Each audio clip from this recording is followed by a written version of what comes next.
Don't forget to close the door when you get up. The door to the laundry room. Is there anything else? What time is she going to be here? She's gonna be here soon. I'm gonna figure it out. Hello. How's it going?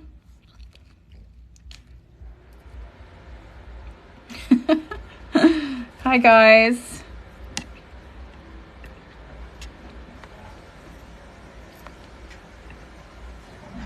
All right, let's see here. How do I get Sarah?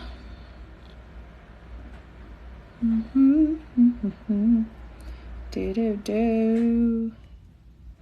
I think when Sarah goes live, I can add her to my situation. I think. Invite another host. Garrett closing the door. I know.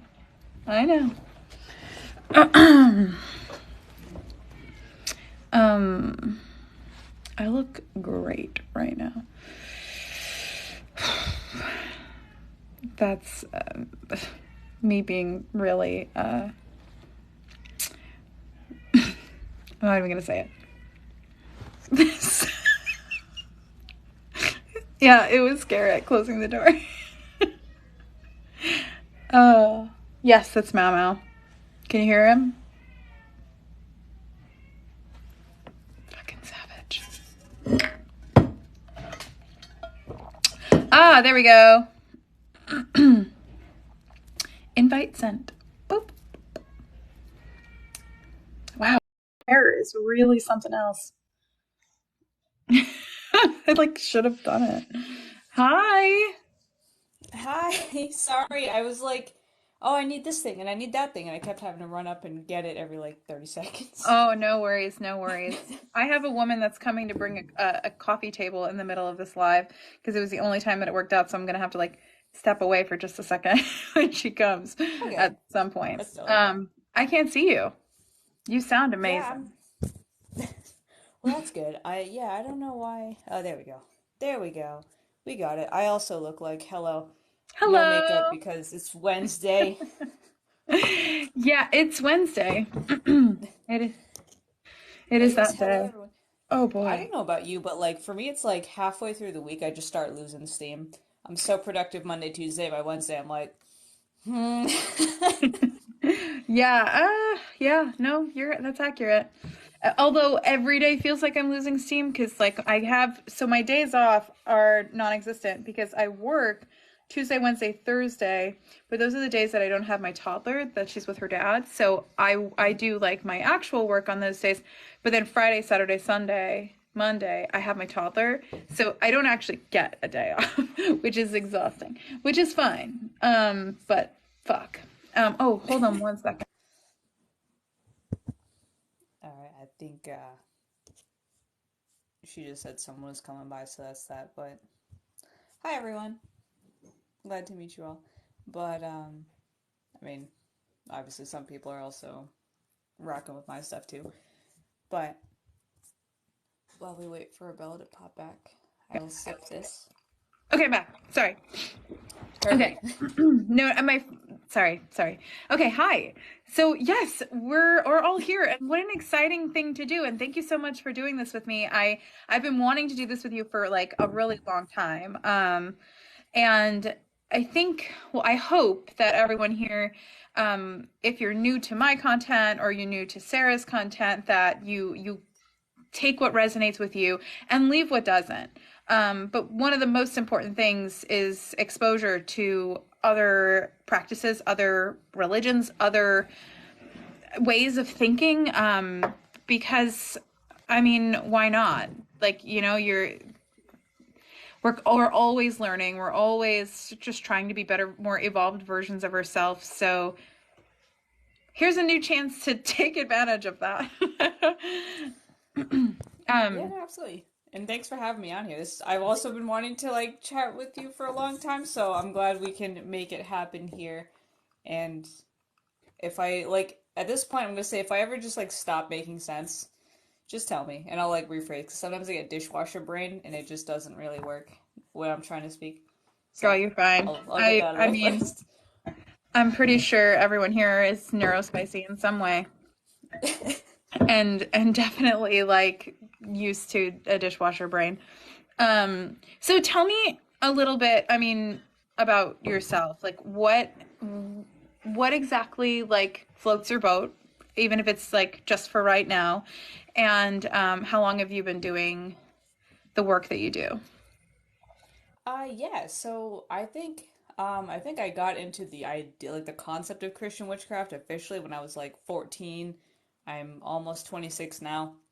But the last couple years have been like a roller coaster because when it was just me, it was just by myself. There was no one to really push me out of my comfort zone.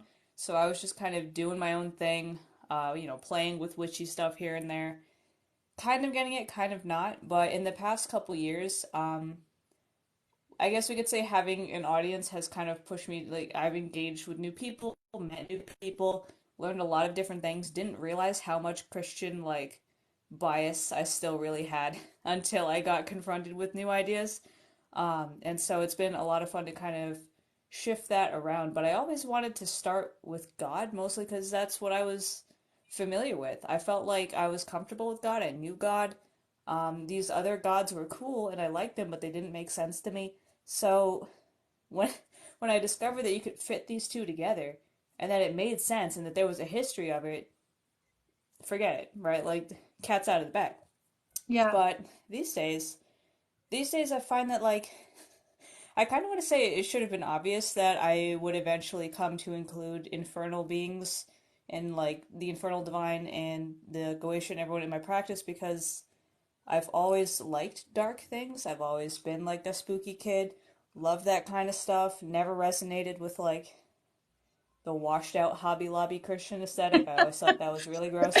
Um, so, I mean, working with them also feels like something that just makes sense, and it's heightened my understanding of God too, because Hmm. God is honestly way more like seems way more infernal than people understand. People always say Satan comes as an angel of light, and it's like, have you met God? Because there's nothing light here except the burning fire that he's staring through your face.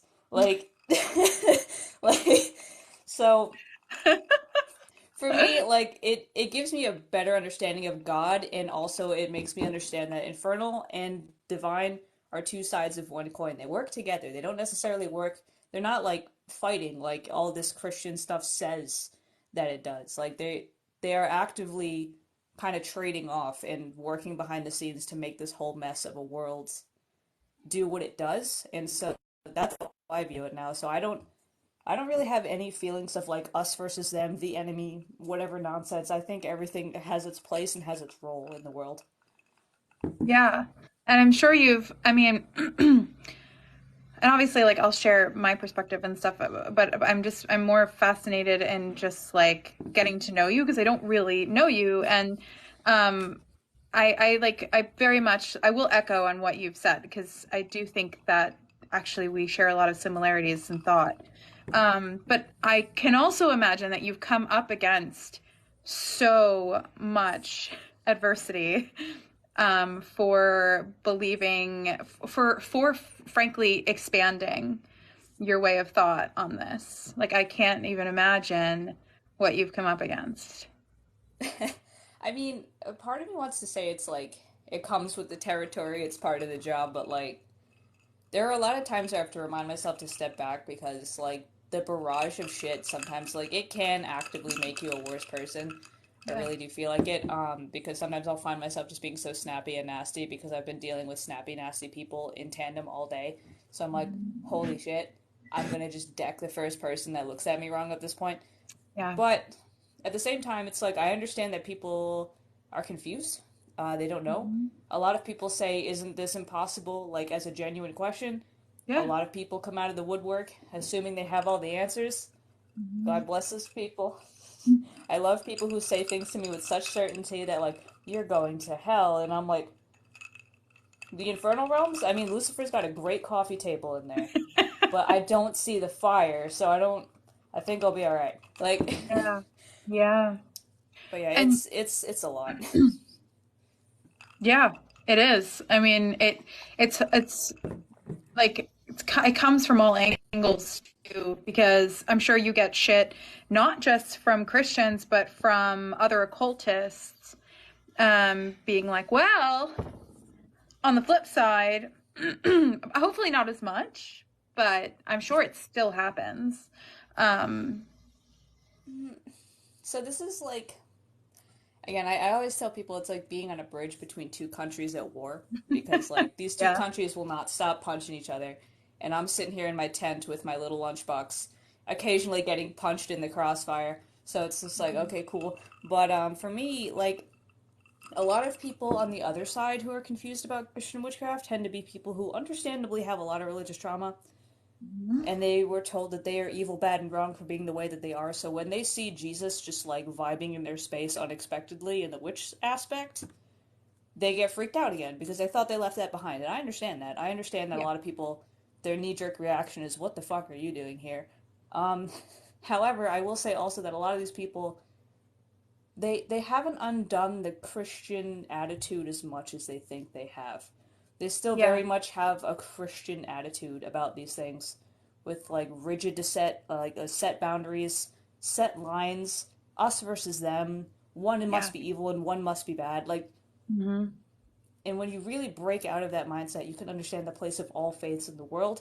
But these people, they have Christianity as this thing that hurt them, so they just kind of switch God and the devil's roles, Yeah. or God and like pagan gods roles. And now they're like, oh, see, it's actually God that's the big scary evil, and it's like, guys, you're doing you're Oh, doing the yeah. same thing. There's still deconstruction that has to be done, even on the other side of Christianity or Christian witchcraft. Like there's still, either way, the deconstruction that's done is it's difficult, and it has to be done in order to have a sustainable practice in anything worth having. Even some of the, like, it's interesting because even some of the Mormons or, Christians that I know, whether they're Mormon, Episcopalian, Catholic, doesn't matter, that I know that are incredible, like, sources of knowledge, that are incredibly, like, steadfast in their faith, but worth talking to, have deconstructed the cult. It's so fucked up to say, but I mean, genuinely, I won't have a theological conversation with anyone that has not done a form of deconstruction within their own faith. And I have had these incredible conversations with Catholics, with Episcopalians, with, like I said, just like people that are steadfast in their faith, that are never coming to my side or my perspective, but have deconstructed the cultural side of religion or organized religion, or the cultural side of Christianity. Um, and also the perspectives that have been put upon us just throughout the years of practicing Christianity, these sort of like perspectives of what the Bible means, or what these things, what's being said, or things being taken out of context, or political agenda being driven through biblical texts and not understanding, or Christians that have no access or have never had access to apocryphal text. So it's really fascinating just to see where people kind of land on the spectrum of Christianity, because it is so vast. And to lump people into a box or into a category and be like, well, you're Christian, so we no longer can have a conversation. The better thing to say is, well, where are you at on that spectrum? And sort of using Right. your discernment to be able to know whether or not you're going to be able to have this conversation. Um, but either way, it's, sorry. I don't know what happened to my screen, but like the video in the chat just kind of went away. Oh shit. I don't know if you could still see me, but I can see you, but you can't see anything. oh, I can see nothing. This just What? went nah. Hold on, let me leave and come back because I don't know. Yeah, yeah, yeah. Oh, technology. How dare us? We'll try this again. Okay, that was very interesting. I don't know what It's happened. There's technology sucks. I was just like, oh my God, I'm no longer allowed to like actually participate in this. Like, Okay, I'm not, as long as you can see now, I can see you. yes, I've been able to see you the everything's whole good. time, but okay, I good. must have been Uh, swiping or something. I don't know what I was doing. it happens. It happens a lot. Like when I go live with a guest, it like I don't know why, it just happens a lot. Yeah. Nah, it's odd. But yeah, I do agree with your sentiments on the spectrum of Christianity. Especially because my experience growing up Christian was so vast. Like my boyfriend is agnostic. He has his own boatload of religious trauma and like, but his mom was the kind that thought that like Pokemon were demons and Yeah. like can't listen to Marilyn Manson because he's the Antichrist. My Yeah. mom was the one bringing both him and I to the Marilyn Manson concert as a Mhm. Catholic and was like, "What the fuck? Like, Pokemon is a game." Like she Yeah. was totally different, and so that's why like I see some of the things that like evangelicals or whoever else says, and I'm like, that's not real, right? Like no one really says that. But no, they do. And, like, I They don't know, the do. book Jesus and John Wayne was such a mindfuck because, like, it just chronicles the invention of this weird AK-47 Republican white Jesus. And it's the Yeah. craziest thing ever. So it's like the fact Yeah. that there are people walking around being like, I'm Christian, but having the most radically different ideas of Christianity for me is like, how does this happen? Yeah. I mean, the Christian nationalists, it's a insanely massive, terrifying movement that is just I I have no words for it. It's just really scary. I mean, I live in Mississippi, so I'm kind of around it a lot. Like you'll see it. Like you'll see like you'll go into someone's house and they'll just have racks of automatic weapons and then right above it is like a cross. And I'm like, No, no, see, okay. my And little like New England heart can't handle that. it's like signs. It's like don't take my guns away. I wake up and like I wake up with a cup of Jesus and a rifle or something like that. It's just like it's just really fascinating the culture that's been built around like Christianity and or a form of Christianity and just like this right-wing Republican agenda where they use Christianity as like a tool to terrorize people.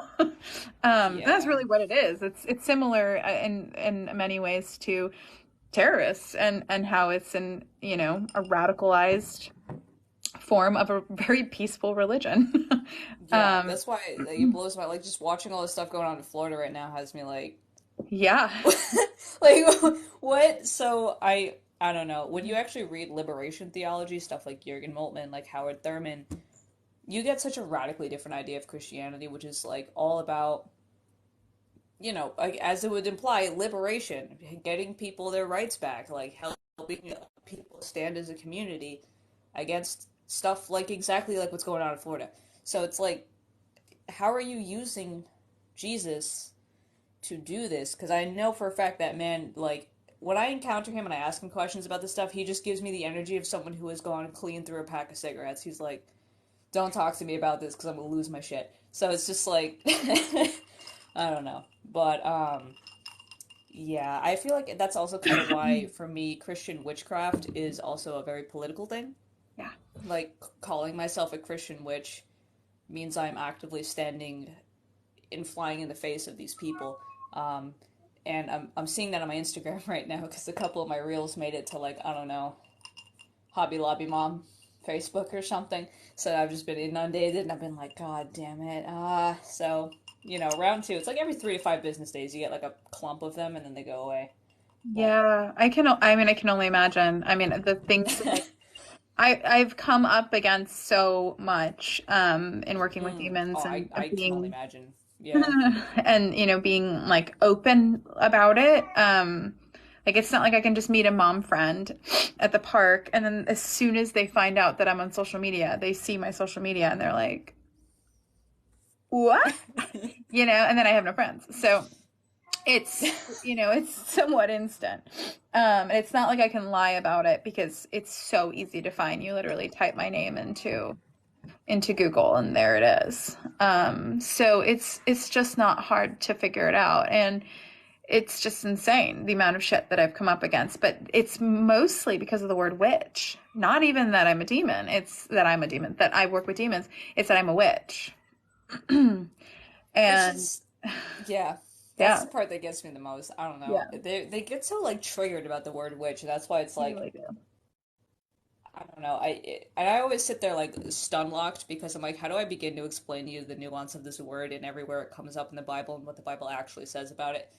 But they're like, give me one verse that says witchcraft is okay, and I'm like, I can't do that because it's more complicated than finding one verse to cherry pick and fuck. That's not how the Bible fucking operates. Like, the hell are you talking about? So. Yeah, cheers. And then what are you going to do? Be like, well, let's start with Isaiah, and we'll just walk our way through all the things that it says that we shouldn't do. And then I'm going to give you a better understanding of why and how in reference that, like, what that had to do with that particular time and the separation of honestly, the movement of a monotheistic perspective and this experience with him. God. And no, so it's, you can't. You literally can't. No, it's like, have you ever seen like the first Pirates of the Caribbean? When Jack and Elizabeth are stranded on the island and she burns all the rum to like try and send a smoke signal, and Jack like flips the fuck out and he's like, why is the rum gone? And she like in detail like explains why the rum gone, and like he just stares at her and then goes, but why is the rum gone? Like that's what they do every time. Like they're like, I'll be like, okay, this is exactly what this verse means, like here's the word, here's my sources, here's the scholarship, and they'll be like, but it says witchcraft, and I'm like, holy, I can't fix stupid. Like this, I can fix people who just don't know. I cannot fix stupid. So it's like, but this is gonna be terrible to say, but I find that a lot of the people who are diehard Christians are kind of stupid. Like they're kind of dumb. Like I'm sorry.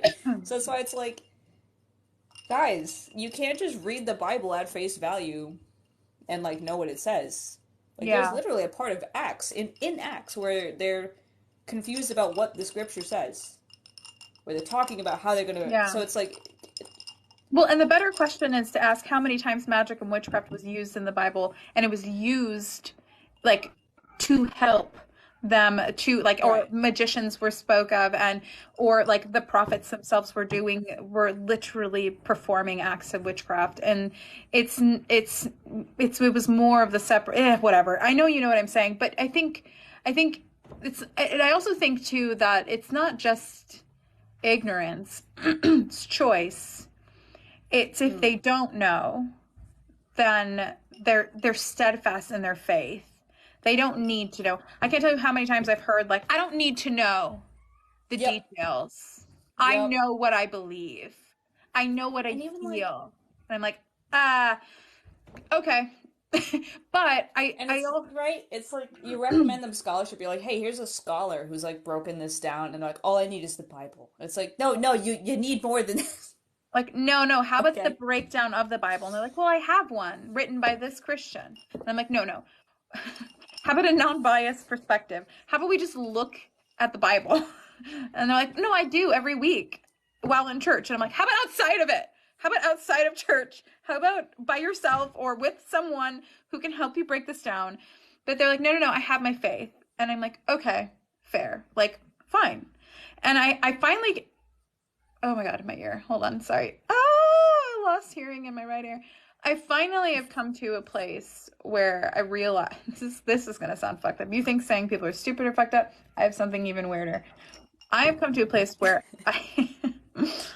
that I wonder if these sort of unevolved, really almost loop-like perspectives, right? Of like, no, I have my faith and I don't need to know anymore, and I have my faith and I don't need to know anymore, and this is what I'm going to do, and I'm ignoring everything you're saying, and I refuse to look at the knowledge directly in front of me. I find that they are almost here on that loop. It's like they're so, that experience is so unevolved for a reason. They are meant to have this life, this unexperienced, this immovable sort of ignorance on purpose. And I honestly swear it's to affect us, to affect the evolved, to piss us off. No, I'm just kidding. Not to piss us off, but ultimately to challenge evolution. It's almost like an intentional obstacle of or challenge of evolution, in the sense of like, because our natural instinct is, I want to fix it. I want to offer you so much knowledge that you can't look away. But I cannot tell you how many times Lucifer has been like, stop going around trying to pop people's fucking bubbles. Leave it alone, Abella. Leave it alone. Leave them in their bubble alone. And I'm like, I don't want to. I want to pop the bubble. And he's like, once that bubble is popped, my darling, you're never going to bring it back. And that is not meant for them in this life. So leave them alone. And I'm like, fuck, I want to pop it. But I've realized that like it's just not for us to pop. And I give the information freely, so that way when people are ready and they're popping their own bubble, they have a safe place to go and receive information. But I've stopped feeling this pressure to pop people's bubble, to bring them to knowledge, to bring them to a place of understanding. It's just not my job. And it's also just, honestly, they may not be ready for it. And who am I to make the assumption they are, you know? No, literally, yeah, that's exactly my experience. I came to the realization, well, first of all, reading the Gospels, I was like, oh man, I relate to Jesus so bad, because he's pissed for like 90% of those Gospels. He's tired for the last 10%. He's like, what the fuck? But also, for me, it's the same thing. It's realizing, oh, I'm not trying to change anyone's mind. I am here for people who, they see what I do and it resonates. Yeah. But they don't know, like they've never seen it, they don't know, but for some reason it just clicks. I'm here for those people. The people who refuse to understand, I'm never going to change the people who are like, anti-pagan, Christ is king in their bio. I'm never going to change those fucking wackos. Like, they're lost. Yeah, it's not going to, but at the same time, I get myself in trouble a lot because I'm like, okay, well, I will subject myself to some crazy shit for the sake of getting the message out there. So, for example, I was just on this, like, Christian podcast, because I'm on witchy podcasts sometimes. I'm like, Christian podcasts, why not? Balance. No, my friends have forbidden me from doing any more Christian podcasts because they take everything you say and they just fucking do you so dirty, right? They just do you so dirty. So, like, I found the re-uploads of this podcast on the TikTok page, and I was like, oh my god, you asked. Okay, but so nonetheless, though, one of their clips of our conversation got 10,000 views. There are only 100 comments, so I'm thinking, okay, maybe somebody who saw that resonated with it. I'm not worried about the 100 comments telling me I'm going to hell and I'm deceived. I'm thinking maybe in that 10,000, somebody is going to type Christian witch into the search bar and find out how to do this stuff. That, if I can get, like, one of those people, that's worth, in my opinion, like 10 of those dumbass comments. So I'm like, okay. But also at the same time, it is a lot. They asked me if they wanted me, if they wanted me to tag them in the stuff, or if, I don't even know how I said that, you know what I'm saying. But I was like, do you think they're going to be half my block list? And they were like, okay, yeah, we won't tag you. I'm like, okay. Sure enough, all of those comments are a mess, and they're like, who is this? Who is this? I must know. And I'm like, you menaces, get away from me. No. Yeah. But, where do you live? Like, where are you in the world? I'm in Rhode Island, so oh, okay, tiniest little state in America. Yeah, which is why I'm kind of like, it only takes like 45 minutes to get around this whole state, so I'm just kind of like, well, if people find me, they find me. I live very much out of the way though, so they likely won't. But small state. yeah, that's a small state. I love Rhode Island though. I've been a couple times because I'm from. It's a cute little state. Yeah, I'm from Long Island, so I'm from like a small like island-ish, and definitely have spent some time in New England and sort of all up and down the coast there. Now I'm in the fucking sticks, but that's life. I was in LA for a while. Probably fair. Yeah. I am so like I don't know, enamored with people who manage to like move out of where they are, because I'm in Rhode Island, it's so tiny, and I'm just like, imagine moving somewhere not here when everything I know is here. It's so crazy. Yeah. No, I've lived everywhere. It's ridiculous. So I mean, it feels nice to sort of have a spot to settle for a little bit. Like, I think we're going to be in the South for a while, but This fucking place is a nightmare, though, at least politically. Oh my God. Hold on 1 second. I'm sorry. I'll be very, very fast. I want to just double check that this chick isn't here. Hold on. Okay.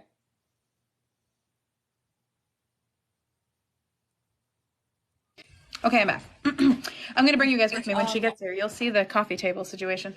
But I have a... Oh, sorry. What? I have a good question for you, and I'm super curious. What is your perspective on creationism and on... I can feel you already being like, God damn it, Abella. and, and as a Catholic, I'm curious about like your views on some of these more controversial sort of, whether it's like abortion and contraceptives and all these interesting things that I think have played a huge part in Catholicism specifically, at least politically and like sort of socially.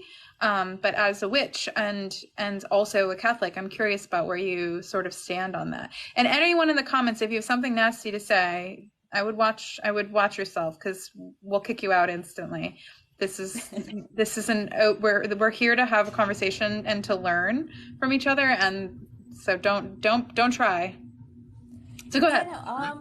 I feel like this isn't going to be very exciting. I call myself Catholic because I grew up Catholic, and I love the aesthetic, and I love the liturgy, like the ritual elements of it. Yeah. But I would cage match the Pope in a minute. Like, honestly, like someone recently quoted the Catechism to me on Witchcraft, and I read it, and I'm like, oh my God, the Catholic Church is stupid. So like, I was just like, how'd they fuck this up? So, but like, I feel like they just get everything so insanely wrong because they, like, I could see the thought process of why they think like sex is only for procreation. Unfortunately, that's not biblical.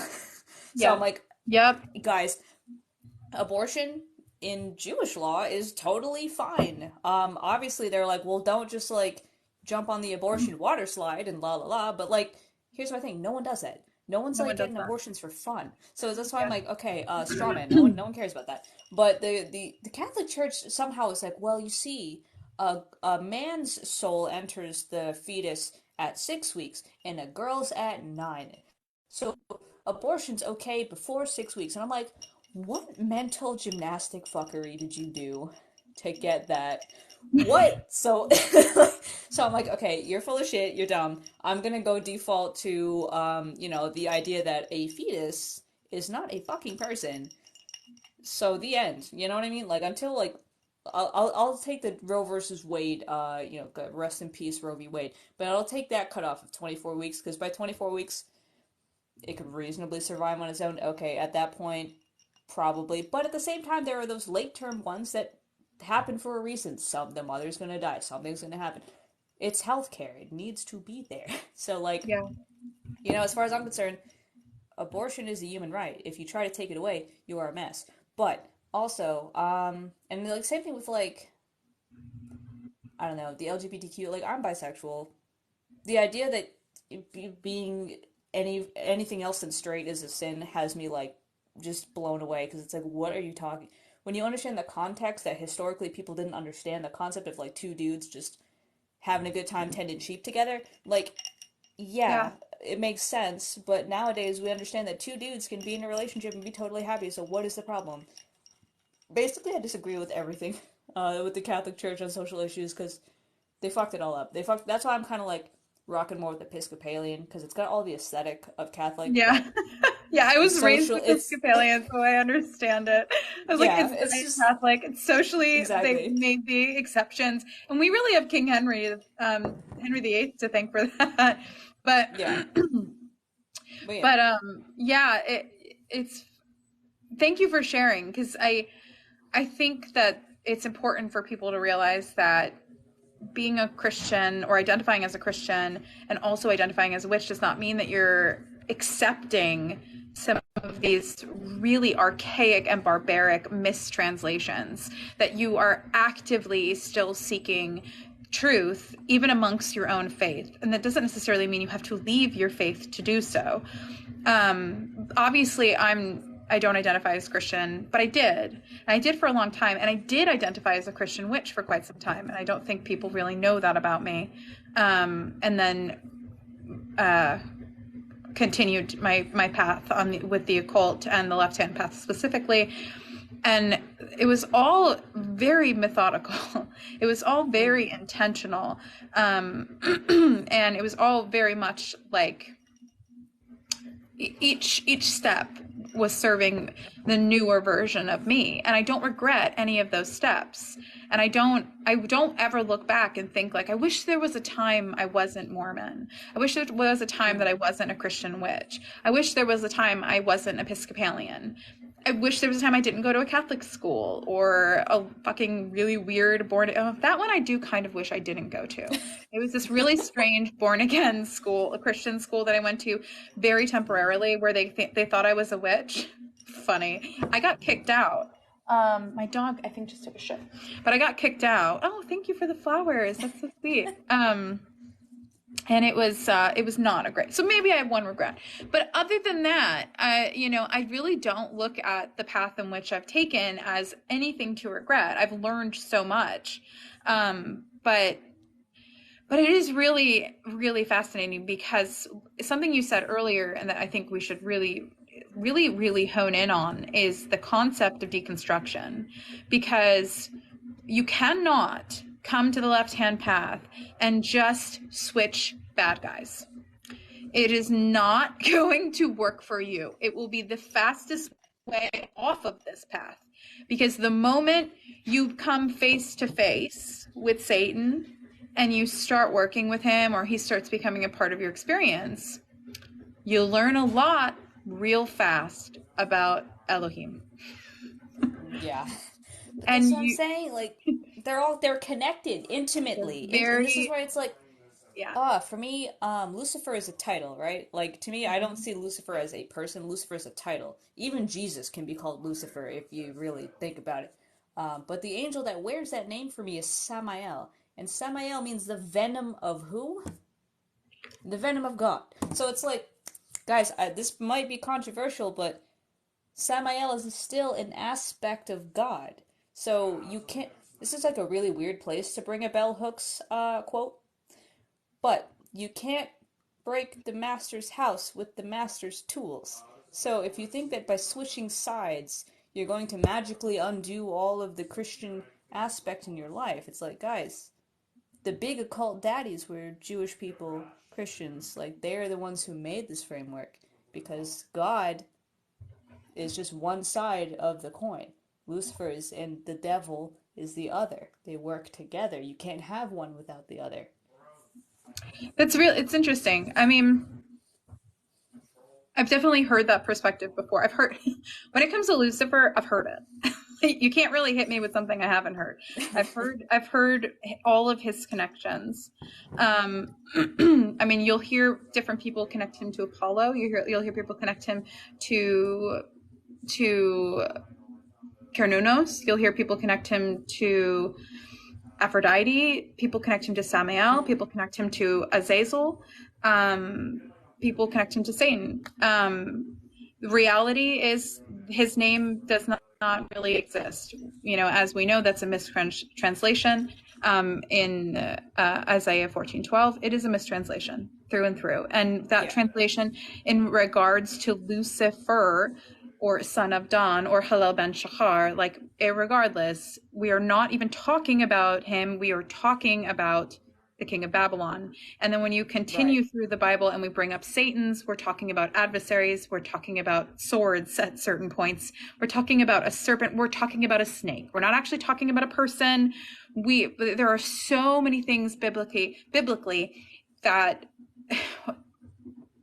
are just so wrong. But so then it begs the question, who is Lucifer? And now I work obviously very closely with Lucifer. I'm a high priestess of Lucifer.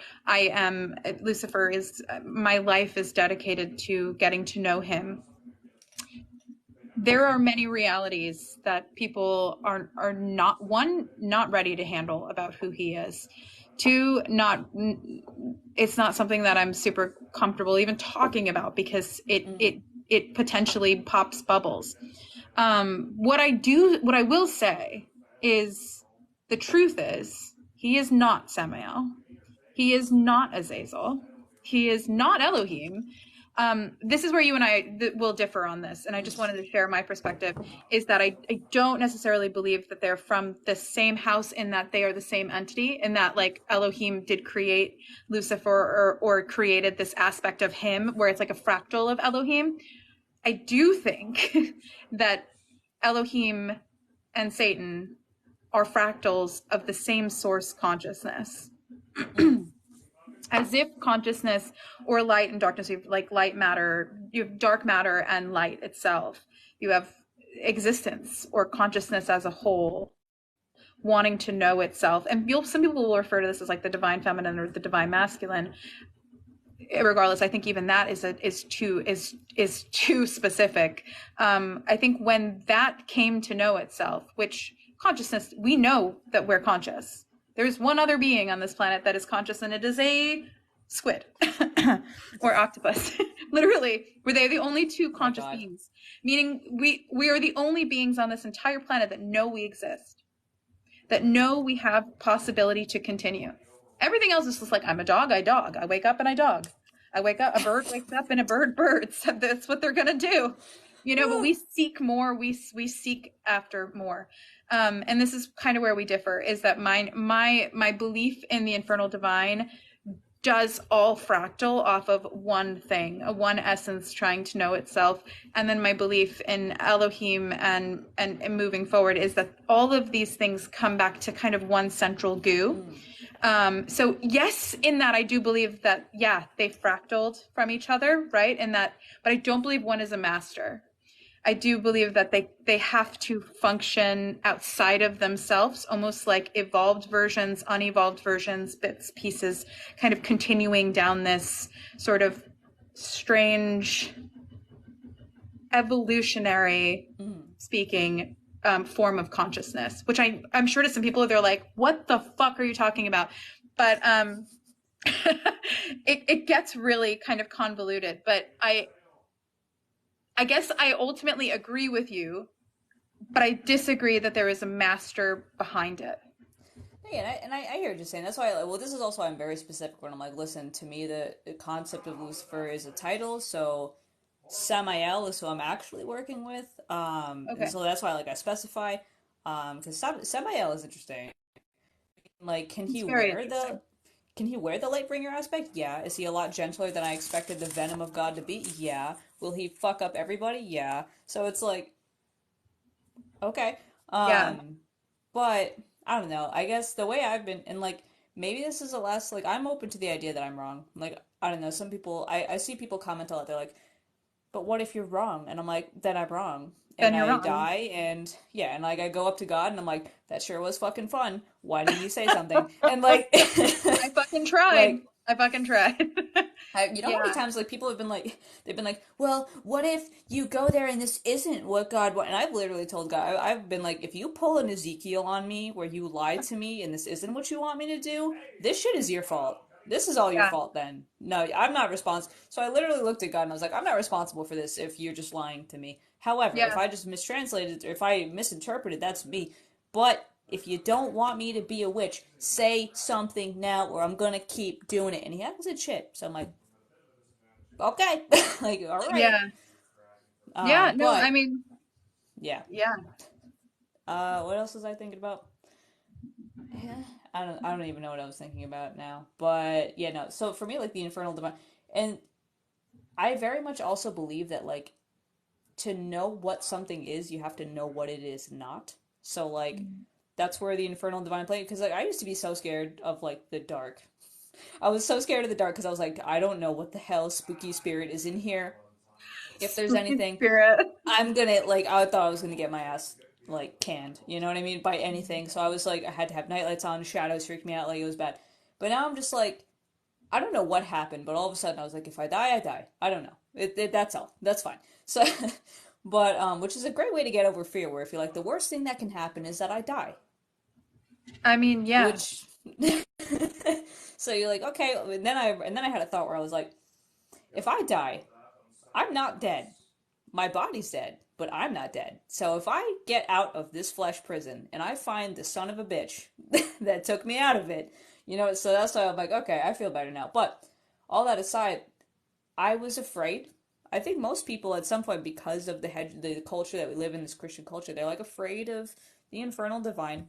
And I was Hmm. like, okay, because I'm afraid, that's why I have to do it. You know what I mean? Like I watched Hereditary and I got super fucking spooked about King Payman. So I was like, okay, because of that, I have to talk to King Payman. And I did, and he was great. And now I'm like, why am I like okay. But you know what I mean? So it's like you have to engage in things that freak you out because you don't grow if you just stay where you're happy cozy.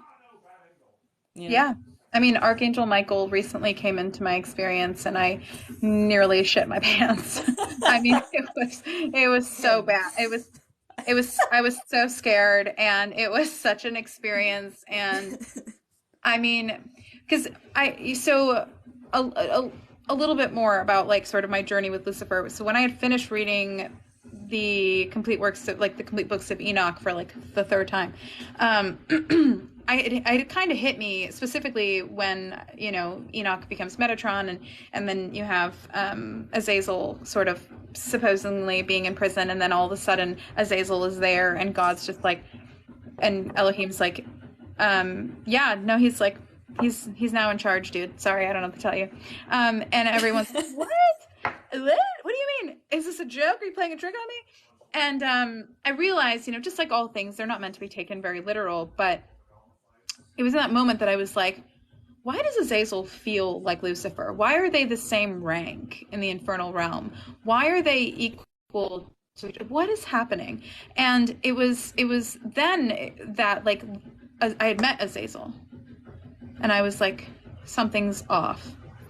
You're too familiar, and I don't know why.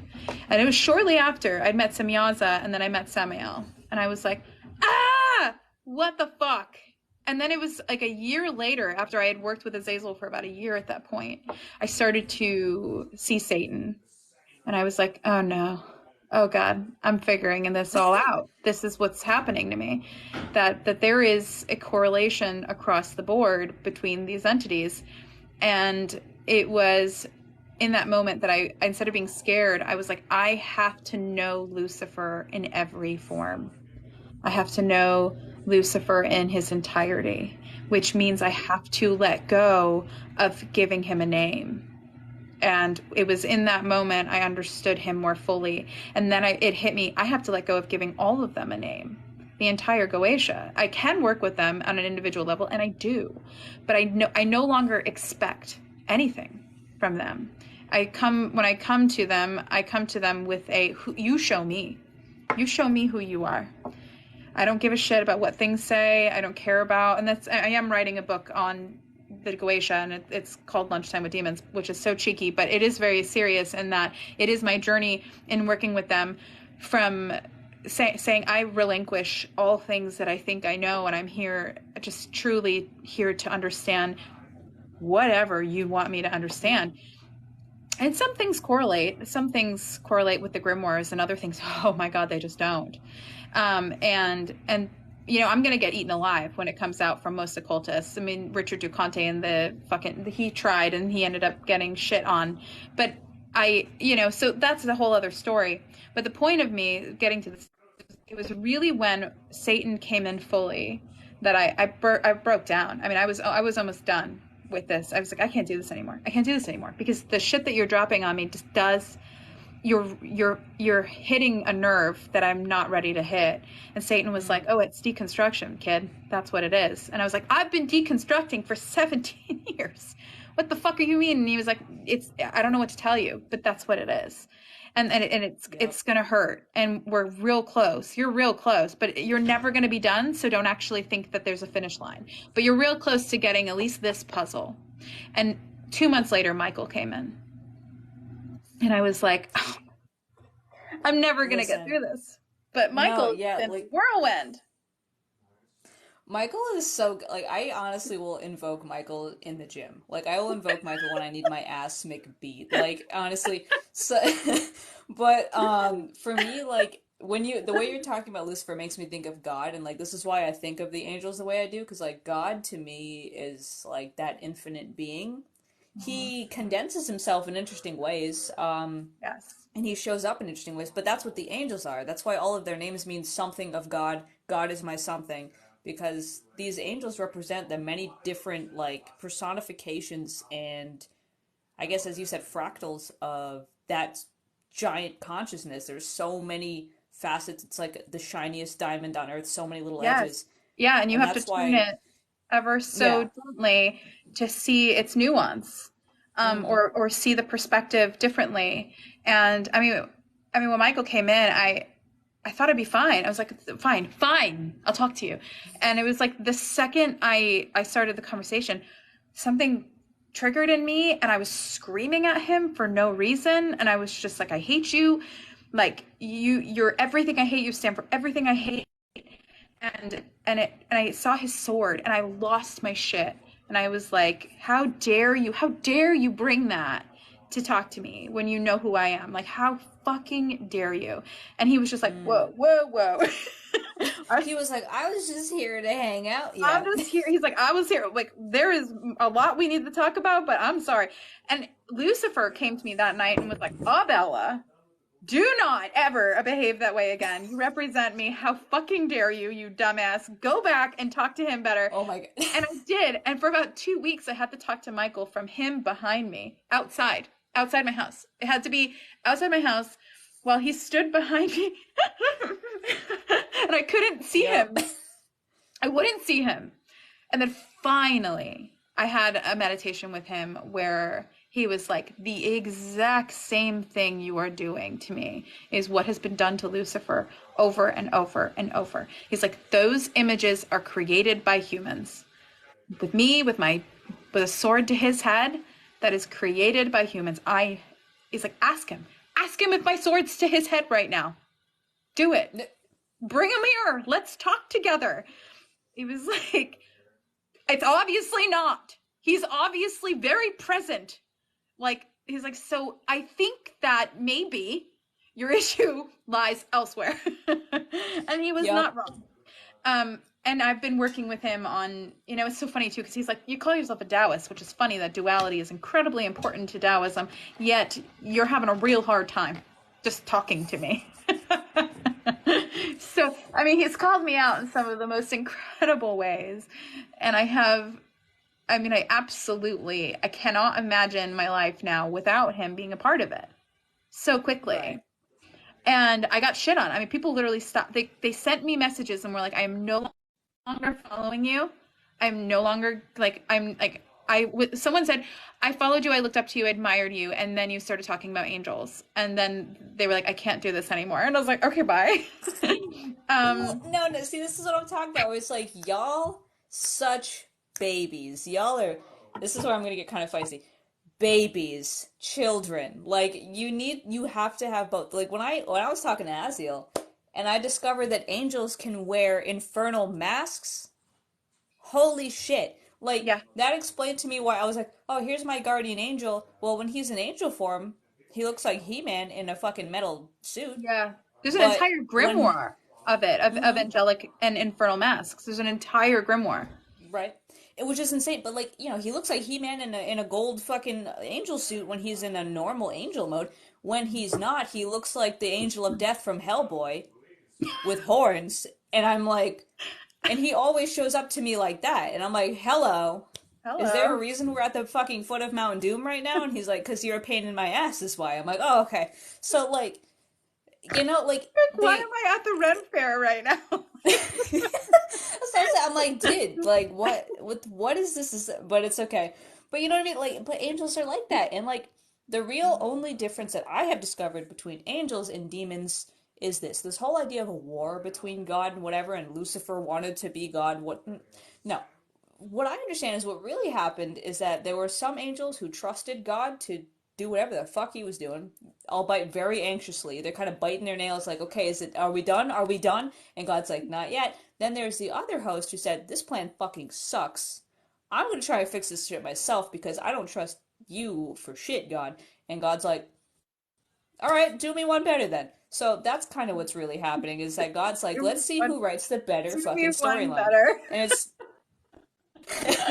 yeah, God's like, all right, do it then. Bet like so that's why we have the Infernal who are like, I can fix it, and God's like, I would love to see you fix it, but I'm gonna try to fix it too. So like we got two different modes of fixing that both of them depend on the person. Like I say the reason that I don't go super hard with the Infernal Divine is because I kind of have a lot of the things on lock. Like, do I really need King Belial's lessons if I'm already the most rebellious, lawless fucking mess that I know?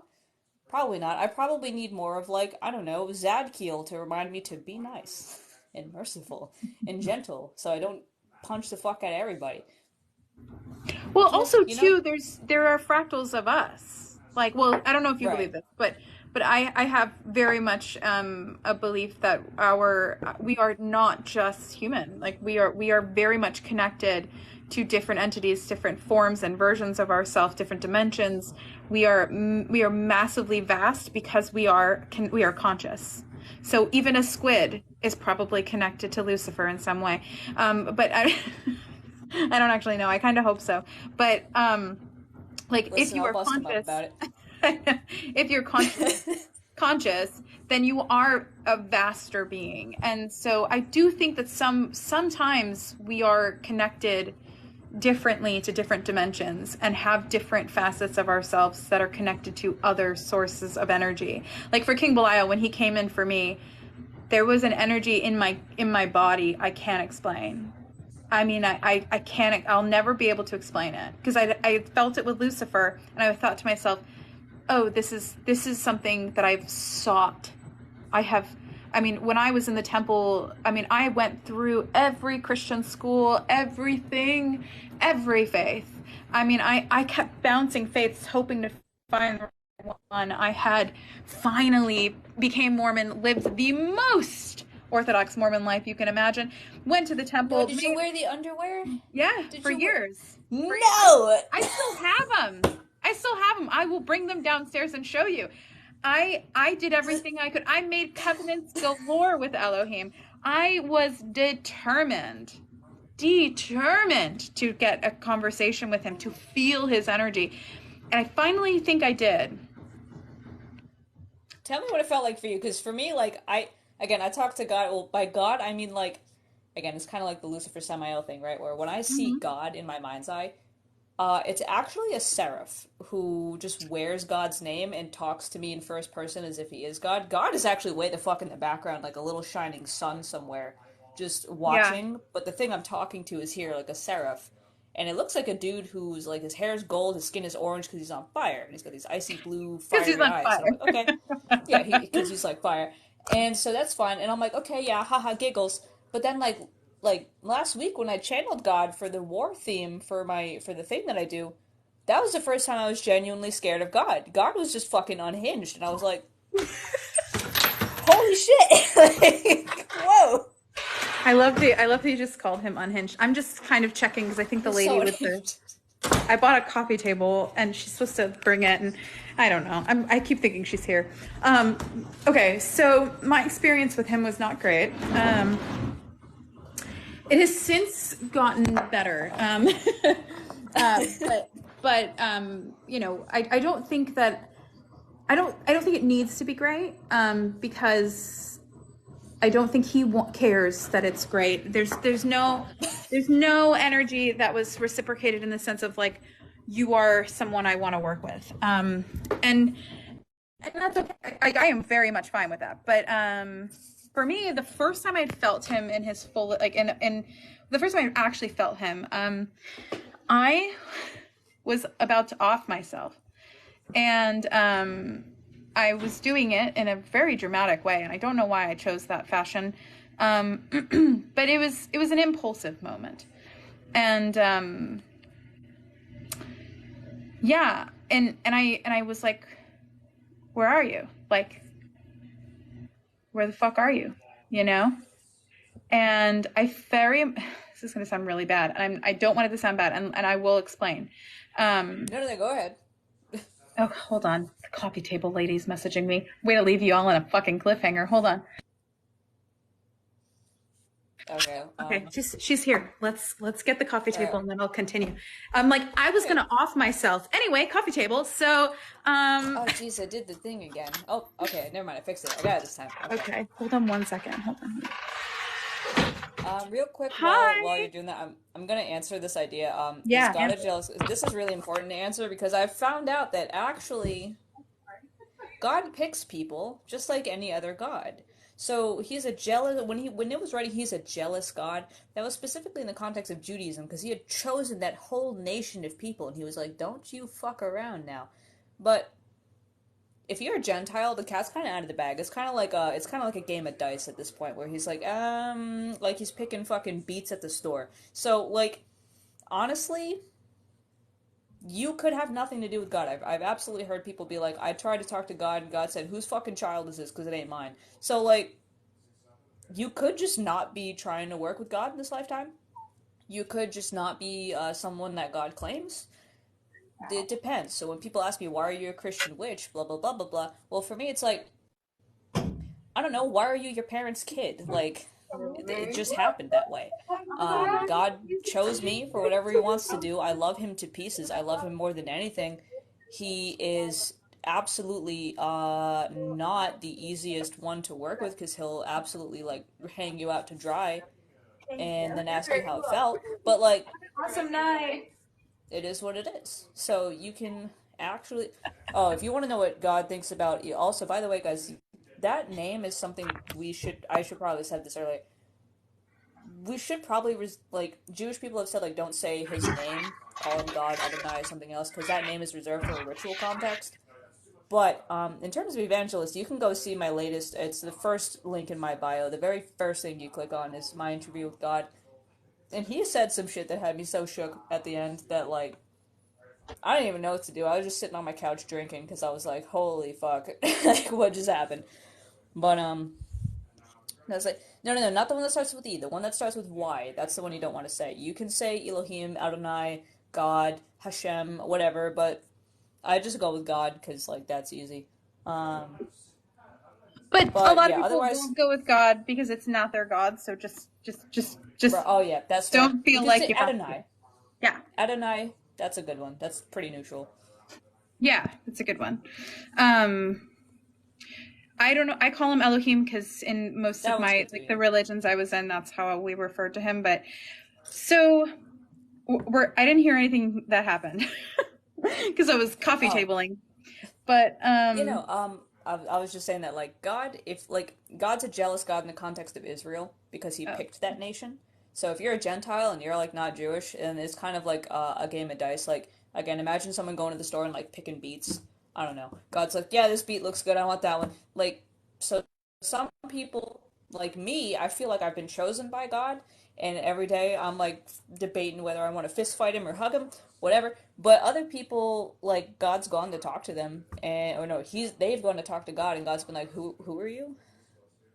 Who let this one in? Like so like it depends. It entirely depends. That's why people like I've never gotten a response from God. It's like maybe you didn't know how to see the response, or maybe God was just like someone else come in here. Like I don't know. yeah. He's called Loki to tell me shit that I wasn't listening to. Like that was my very first interview, and I realized Loki was telling me the same things he was telling me, and I looked at him. I'm like, what the hell is that? And God's like, you don't listen to me, so maybe you'll listen to him. I don't know. And I'm like, Someone okay. just said in the chat, whose kid is this?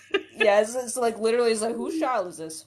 Yeah, literally, like Um, that is very much what I got when I was trying to do that. Was the energy I got was like it was on it was a very large energy. It was very heavy, and it was very not loving. It was very much the energy of like I can't explain it. It was the furthest thing from human I'd ever felt. It was the furthest thing from a warm, fuzzy feeling that I ever knew. And but it did answer. It did answer, and it was an answer of like, I am not who you're looking for. That was the energy I got. Mavis, come on. It was just like, I am not who you're looking for. I am not who you're thinking of. Like, I am let me just be very clear. I know who you want. I know who you need. And then it was just gone. And I was like, I'm gonna kill myself. And you're just over here being like, I know. God. And I was like, okay, cool. Wow, you know? And it was very obvious that I had been kind of conversing not with him. And it was very quick when I did turn around, I was like, who have I been talking to? Is it really Lucifer? Because as a child, when Lucifer had told me his name, I very much was like, no, that can't be right. No, that's not right. No, I'm a child of God. You are the devil. And I kind of shunned him from my practice. Well, I didn't have a practice, I was a kid, but I shunned him from my life until till later. And that sounds really dramatic, like that was the epitome of when my relationship with Lucifer began. It's actually not. That was because Lucifer was the one who responded in that moment, in my moment, like that kind of larger moment. It was Lucifer where he was like, get your ass back from the edge, you little crazy nugget. He's like, I'm here, I've always been here, just back up. And that was a really lovely moment, but that was not the moment that I was like, yay, I'm now on the left-hand path and I'm going to work with Lucifer. It was just not that moment. It was a moment of sheer confusion. And it was just a moment of like, okay, you know what? I'm done with God's period. And I actually just like very quickly went into what I'm going to do is study the Bible. I'm going to study from a theological standpoint. I'm going to release Christianity from my life. I'm going to release religion from my life. I'm going to understand the occult better. I'm going to understand witchcraft better. I'm going to just embrace the version of me that I have kind of watered down for many years. Lucifer kept showing up. He just didn't give up. It's the difference. And it wasn't till years later where I was like, how do you work with demons? And he was like, you've been. He's like, you're already doing His hands are like, hello. I don't know, Abella, how do you do it? So it was just very interesting where I was like, oh, I get it. And then I started to, continually pursue, but it for years it was just deconstruction. It was not a matter of Lucifer versus Elohim. And that is the best thing that could have ever happened. Because now that I do help people deconstruct, I prevent them from letting that happen. You don't need to make Elohim your adversary. You don't need an adversary. Just because he is not the God that you thought he was does not make him ultimately bad or the bad guy. He's just not who you thought he was. And for many people, Lucifer, they come to discover, is not who they think he is. And it's the same thing across the board. What's most important is that you figure out who you are, because you're probably not who you thought you were. Yeah. Yeah. And you know what else I'm thinking of also? Well, because I'm thinking of myself, I'm thinking of I feel like, okay, so maybe this is TMI, but I'm just gonna fucking go Is for it? I probably, maybe, I don't know, but I remember distinctly, like, the moment that I acutely started developing, like, religious OCD. Like, 6th grade, I, for some reason, thought that if I said the wrong thing, that God would just, like, kill me, my family, my Light descendants, your like, the ass. whole fucking thing. Literally, yeah, so, like, I had to say a sentence perfectly 3 times in a row, or else God would just fucking delete my ass. So I was like, okay. Oh, yeah. I didn't know what that was for the longest time, so I was like, I was ashamed of it. But then I realized, oh, that's probably just like OCD, and I was like, okay. But also learning more about God and about the religion helped me undo that, and also helped me undo this idea that I had to like fiercely battle the devil, Yeah. fiercely battle him. And then one day I was like, but what if like the devil's just doing his job? What if he's just doing what he needs to do? And then Mm-hmm. that was like that little what if. I feel like because someone asked like how do you deconstruct? I feel like letting those little what ifs Oh, actually run yeah. wild in your mind. Those help when you actually let them like fully reach their logical conclusion. That's how you start deconstructing. And so I had that little what if Lucifer or the devil or whoever at the time that I was thinking is just doing his job. Then I'm like, well, then he wouldn't be evil. He'd be on payroll. Exactly. Like, so, and then, like, from there, one domino fell down after another, and then I was like, got, so now, like, now I'm at a point where, like, I managed to not undo, but very much quiet all of those weird, compulsive, like, thoughts, and, like, I mean, I shouldn't say weird, I guess, because I understand a lot of people have that too. But like for me, it's just like they came out. Like I would literally stop mid conversation because I had to say those sentences perfectly in my head, or else all hell was gonna break loose. So people were like, "Hello, why did you just like blue screen on me in mid conversation?" And I'm like, "Hold on." So, but like now I'm at a point where that doesn't really happen. So I wouldn't say I fixed it, but by learning and deconstructing and asking those questions and saying, well, actually, what if, and then actually going to meet Lucifer and whoever else myself, now I have like such a different worldview that at this point I'm just like, I'm not going to say I'm excited to die, but I am going to say that like when I do, there better be like a whole fucking like punked, like, I don't know, big, party popping thing happening. Like Yeah. someone better tell me solidly what is happening. Yeah. I mean, yeah. Like, I will say though, like on this side of things, one thing I can assure you will happen if you were to pursue the left-hand path, which is obviously a little different than how you practice. But when you pursue this path specifically, you're going to have the dark night of the soul or your ego death. And it does happen in other ways for other people in different paths as well. I know people that are completely not left-hand path practitioners that are just witches in general that have this moment.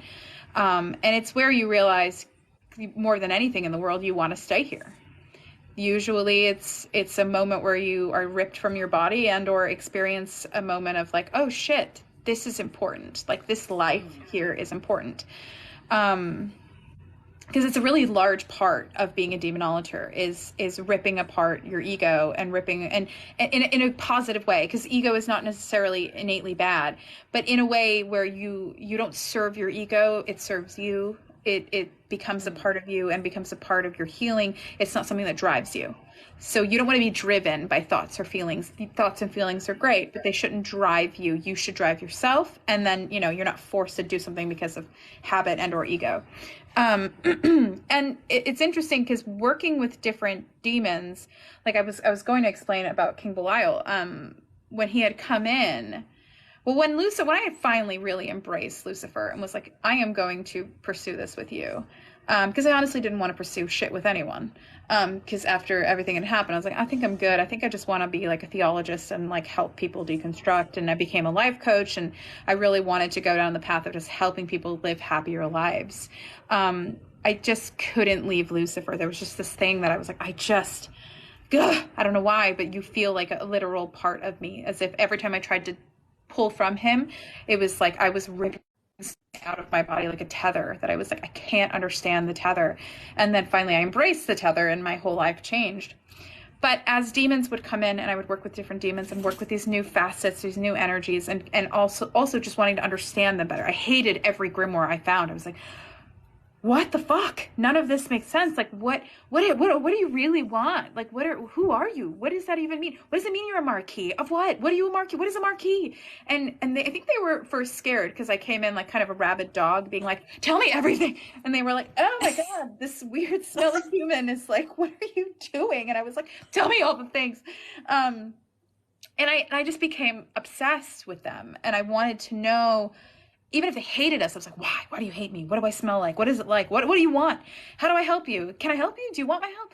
I just had so many questions. And then King Belial came in and I had the worst experience. I mean, he came in and he was like, are you not scared of me? And I was like, no, I'm just not. I don't have really any fear. I don't know why. And he's like, well, do you not know who I am? And I was like, yeah, I mean, you're a king. I know exactly who you are. You're the gatekeeper of the void. You are the worthless one. You are named many things in apocryphal texts. You are so much more than people think they know.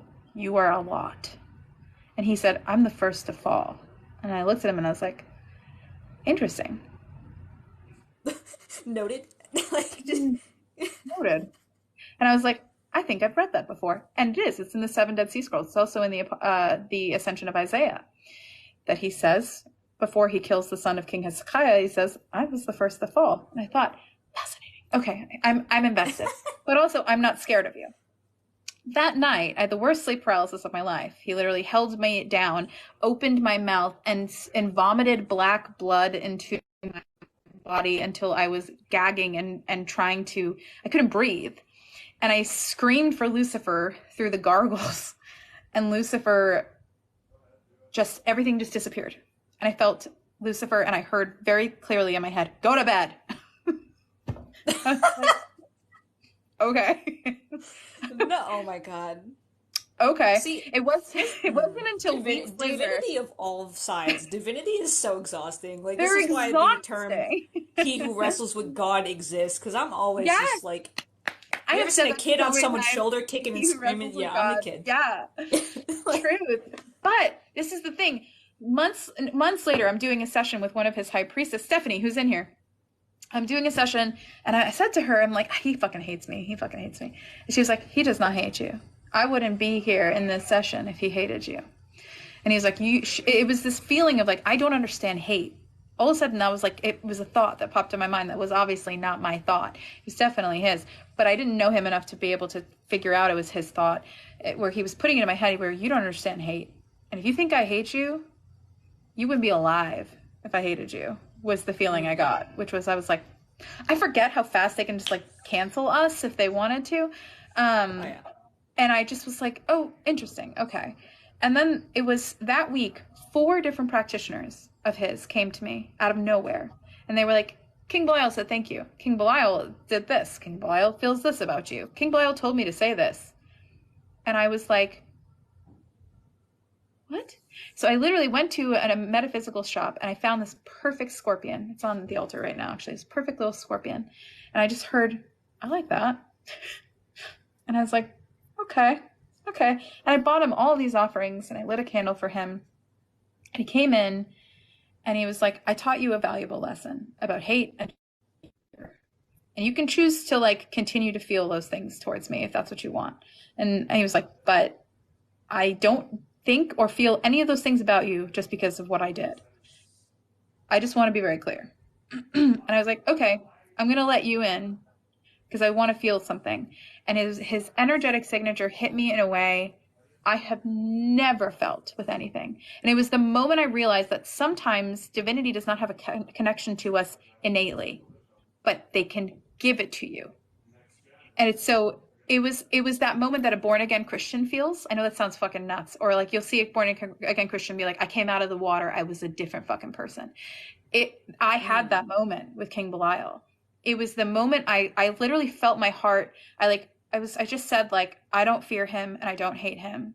And I want to understand forgiveness and I want to understand hate in its entirety. And it was as if my body just like, I'll never be able to explain it. It was just, something opened in me where I was like, I was breathless. I knew he was going to be a part of my life forever. It was a change. And I said to him, I said, well, is it because of my connection to the infernal realm? Is it because of my connection to Lucifer? Is it because of my connection in previous lives? What do we have together in previous lives? He's like, nothing. We have nothing. I just want to be very clear. You and I have nothing until this moment. And I was like, holy shit. People can have this with gods all the time. No matter what. It doesn't matter across the board. And this is when people are saying, I don't know, I found God. What that means. It's the feeling of I found something that resonated with me, and it was a bond in which I created in this life. And it was just another validating moment of why this life is so fucking important. Why we're supposed to be here is because we have connections that are new to this life. Like your choices that you've made to face fear, to call in King Paimon, to call in Lucifer. Like hopefully in the end, when we die, we discover that we like kind of nailed it and we get like a gold star and we move forward. Yeah. And they're like, good job. You evolved here and here and here. And then we can go and get ice cream and, well, I can just see us sitting next to each other, like kicking our legs with ice cream cones, being like, we really did it. We really nailed it. Yay. Yeah. Before we like shot in a t-shirt, can't go back down and to do whatever else, like, fuck's sake. But Are Honestly, you I ready to mean, do it this is so crazy. Like, I mean, I don't know. At this point, I feel like we could just trade stories back and forth all day. again? I will say though that now that you are working with Michael, I could not have worked with the Infernal Divine until Michael taught me a very valuable lesson. And this was like, again, I used to be very reactive. I used to be very scared of the dark. So when I started, I was like, I want to go to the astral realm. Fucking ridiculous because I couldn't handle seeing my own fucking shadow. So Michael was like, so he puts me in literally the most like bland, like think of like a newly furnished apartment, like 3D model, like not even a real place. And he's like, okay. And then something spooky came in the door, and I tried to attack it, and he's like, you're done. He's like, no, you're done. So he's like, no, no. You're done. So, and then we're like, if you've ever been in like a super mall's like parking lot where like you Yeah. can see the city out, so we're in like this kind of like weird ass looking place now. It's him, Gabriel, and Zadkiel. Gabriel and Zadkiel like give me the stankiest side eye. They're like, you dumb bitch. So then Michael fucking cuts my arm off. He cuts it off, and he's like, don't move. He's like, I swear to fucking God, if you move right now. And he's like, just put the arm back. He put it back. Just grow it again like it's a fucking lizard. You can do it. It's fine. You know what? And then he's like, because nothing here that happens is happening to your physical body. So Yeah. it doesn't fucking... So not Lucifer, Michael basically can actually hurt you without your permission. And that just emboldened me to be the biggest pain in the ass. So I don't know why he did that, but like, whatever. So now like I roll in everywhere and I'm like, hello, hi, how are you? And everyone's like, what? Like I remember with Azazel, that felt like I finally understood the phrase getting blood out of a rock because like Azazel made me work for every fucking word he spoke. Yes. And I was like, Yeah. oh, like I think I spent half an hour just like wrestling with him, being like, please talk to me. And that was the first time I've seen Lucifer angry because I was trying to be big, and there was all of these like they looked like little stone gargoyles, and I think they were like smaller rank demons, and they were all just standing there. And I just like walked into the middle of them, and I'm like, "What's these?" Lucifer snatched my ass the fuck out of there. He's like, "Do not walk in there." I was like, I was a very bad guest that time. I was What like, "Sorry, I didn't mean to touch that." But yeah, so if not for that, I wouldn't have the ability to let go of that fear. Yeah. And I feel like that fear is what stops a lot of those connections. Yeah. Because like, It is. if you're afraid of, like, they'll never come there. I do wonder what King Belial thinks of me putting a sigil on a potato. You put a sigil on a potato? He's an earth-based demon. Yeah. So I He said, you know fucking what? loves potatoes, by the way. That's on my in my lunchtime with demons. His food is it's a filet mignon. Oh yeah, there's recipes. It's a filet mignon raw, like rare, not raw, but rare, with a potato and a root vegetable. Okay, cool. Because I was sitting there, I was like, I had like a bowl of buckwheat and like a potato, and I was like, because all these fucking grimoires, I literally, I'm sorry, no offense, but like all these occultists writing grimoires, I want to hit them with something because they're like, you need to etch their sigil into pure gold. I'm like, What do you? what? Yeah. Why do you think I'm making one? Because Like, I'm so done. Yeah. literally, like I've just had pulled up their sigil on my phone. But I'm like, no, for King Belial, I'm gonna get a potato, and I'm gonna like very carefully draw the sigil Oh, on the I think you potato. love that. I I hope really think so. he would love that. I mean, he is, uh, to put him in a box is the dumbest thing you could do. I mean, he's so vast. He's ancient. I mean, and Earth is his element. He gets humans. He gets it. I farted once, and this is TMI, but I farted once, and he was around, and I literally felt someone go, and then laugh. And I Straight to knew it jail. was Jail. him. I knew it was him. And I was like, what are you doing? And then I just like, I got this overwhelming feeling of like, you're not gross to me. Like, why would that be gross? Like you are just a human. You're filled with gas. You're a weird meat suit filled with gas. Like, you can't take a What? human perspective, a human limitation and put it on me. Like, don't do that. He's such a polar opposite to King Payment though, because I remember like, again, Oh one of God, I those would little things never that I ever fart in front of King Payman ever. Oh my Right. God, that was Yeah, right. But like when I was never. talking to King Payment, it was so great because like one of those things is like, have you ever had like a thing where like logically that something's stupid, but you still like emotionally feel this like hang up? So like I had this thing where I was like, what about human possession then? And I knew logically it was a very dumb thing, but King Payment's like, why would I want to sit in your filthy, pus-filled, disgusting? And I'm like, Fair. Yeah, very fair. They True. don't fucking want anything to do with that. No, thank you. Disgusting.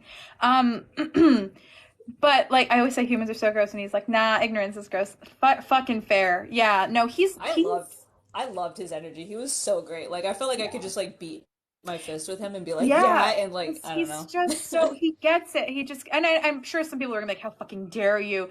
I didn't fart on purpose. I was in the kitchen and I didn't feel his energy, and then I had just finished doing a working with him, and I had to fart, and then I very much felt as if he was saying like it's a like I'm still around, and I was like, oh fuck, I'm so sorry, and I felt like I was like, I'm so gross, I'm so sorry, how dare I be disrespectful, and he was like, you farted, what do you want me to do? Like I don't care. He just he was doing the sniff to be like, bitch, I'm still here. Don't think you can just walk around tooting and I'm around, you dork. I mean, So it was, I've like had the Bible in my lap and done the same thing, and I've been like, sorry, G, and God's like, sorry. what the fuck? Fucking weirdos. But also Prince Stolas is another. I think Yeah. Prince Stolas was another one that like slowly like tapping a Jenga block like knocked me out of it because I saw a picture of him and I was like, this is the cutest fucking Oh image I've no. ever seen. But so I They're was cute. like, I saw the picture of him with the legs and the little hat, and I was like, there's no way this can be evil because look at him. Like, I was like, no, no matter what happens, Prince Stolas has captured my heart. Look at him. So, Oh like, my eventually I god. got to talk to him, and he showed up as a little barn owl on top of a desk full of books, Oh. and he was like, what do you need? What do you want? And I was like, I just have some questions, sir. And he's like, okay, shoot. Like, Oh, I love that. You're like, I don't I care. I love him don't so care. He's much. cute. I don't care. Um, Literally, I was like, oh my God.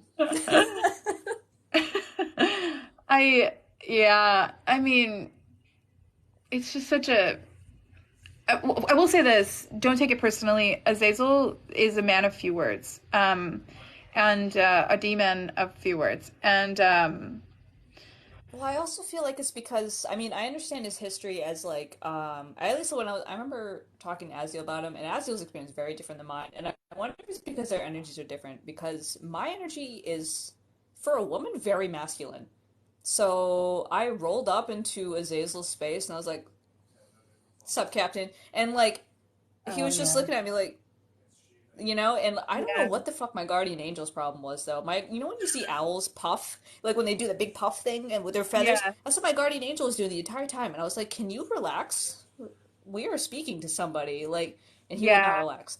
So I was like, okay, well, I don't know what the problem is. Mhm. I'm just gonna stand here until something happens, and eventually we'll figure this out. And then I remember looking at God and being like, why didn't you like forgive him? Like he said he was sorry. And God was like, don't fucking worry about it. And I was like, okay. Like, all right. Mind your fucking business. Fine. Yeah, no, I did accidentally roll up on a conversation once between Lucifer, King Belial, Elohim, a shit ton of Seraphim, and Azazel, and it was an accident. It was a sheer accident, and I'll never really forget it. And I don't understand even how it happened. It was weird. It was like a day before I had a meditation with Lucifer where I was like, "What if I need you?" And he was like, "If you need me, you come to me. Like, you know how to find me no matter what, anytime. Like, you just come." And I was like, okay. Next day, I was having a bad day, and I was like, I just want to be where he is. And I literally dropped into meditation, and I dropped into this, I don't even know how to explain it. It was like he was this vast blue energy that looked as if it was like an elongated star, Elohim. And I was like, what the fuck is that? And then I saw these like glowing orbs, and I just remember seeing Lucifer as this energy in front of it, and then he turned into a human form and looked at me, and Azazel looked at me, and Lucifer and Azazel had the same face look of like, what the fuck are you doing here? And Belial was smiling. He was just like, oh wow, oh wow, this is Oh fun, no. this fucking idiot. That's so And good. it was so fast, and I went into a projection with Lucifer that night, and he was like, I've revoked your ability to just show up. So he was like, if you need me, you he's like, this is this It was an instant regret. But the thing is, they don't observe time. So I'm like, you fucking knew that was going to happen. You knew I was going to show up there. And I think I do think that he knew I was going to show up there, honestly. And I do think that they all kind of knew it. And I think it was maybe a big lesson for me of like abusing a very large gift that Lucifer was giving me. And I was just in a bad mood. And I was like, I want to be around Lucifer. And I abused it. And I now look back and I'm like, damn it. I fucking lost that cool capability. But there was a part of me that did wonder if Elohim was really there and kind of allowing me to be a part of this, like, this moment so I could feel his energy. I've always wondered that. But, I don't know. I just wanted to share that because... Okay. God is absolute lord and master of fuck around and find out. Like, sometimes I'll be like, can I do a thing? And he'll say yes, but I know that it's not the right yes. Like, it feels like a, sure, go ahead. And I'm like, what's going to happen? So then I do it and I get royally fucked and I'm like, oh. So, Oh, but, shit. Okay. But no, for me, I mean, I just remember, like, the very first time, like, Aziel had done a reading for me with Lucifer, very vivid imagery. That was wild. But then the first time I spoke to Lucifer, like, he came in with all the pomp and circumstance, and I was like, okay, but Michael was there. When I tell you having Michael and Lucifer in the same space is just asking for, like, a giant draconic cage match. But, like, not a mean-spirited one, but, like, just all of a sudden, all I was getting was scales and wings and everything, and I was like, I'm just trying to read a book. So interesting. And, like, so, I was like, what is wrong with you? So I was, like, yelling.